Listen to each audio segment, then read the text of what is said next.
ক্ষমা করার মাঝে আলাদা একটা অনুভূতি আছে। ক্ষমা করাটাও আলাদা একটা যোগ্যতা যা সবার মাঝে নেই। প্রকৃত শান্তি খুঁজে পাওয়া যায় ক্ষমার মাধ্যমে। ক্ষমার অযোগ্য লোককেও ক্ষমা করে দেন, দেখবেন এর চেয়ে বড় প্রতিশোধ আর কিছুই হতে পারে না। কেউ আপনাকে গালি দিয়েছে, ক্ষমা করে দেন।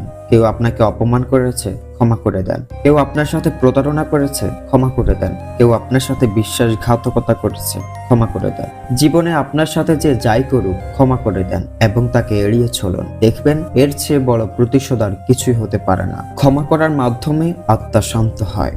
ক্ষমা করে দিলে মনে আনন্দ পাওয়া যায়, মনে প্রশান্তি অনুভূত হয়, মনে প্রতিশোধের আগুন নিভে যায় এবং মন সুস্থ থাকে। ক্ষমা করে দিলে হিংসা থেকে মুক্ত পাওয়া যায়, সম্পর্ক দৃঢ় হয়। ক্ষমা করে দিলে শত্রুর সংখ্যা কমে যায় এবং বন্ধুর সংখ্যা বেড়ে যায়। ক্ষমা করে দিলে মনে সর্বদা ইতিবাচক ভাবনা আসে। ক্ষমার মাধ্যমে মনকে প্রতিহিংসামূলক ভাবনা থেকে মুক্ত রাখা যায়, যার মাধ্যমে মন ও মস্তিষ্ক ভালো থাকে। মন ও মস্তিষ্ক ভালো থাকলে কথাবার্তা, চিন্তা চেতনা, চলাফেরা সবকিছুতেই পরিবর্তন আসে, যার মাধ্যমে লোকেদের আকৃষ্ট করা যায়। তাই আসুন আমরা ক্ষমা করার অভ্যাস গড়ে তুলি। ক্ষমা করার মাধ্যমে নিজেদের মন ও মস্তিষ্কে ইতিবাচক চিন্তা ভাবনা সম্প্রসারিত করি।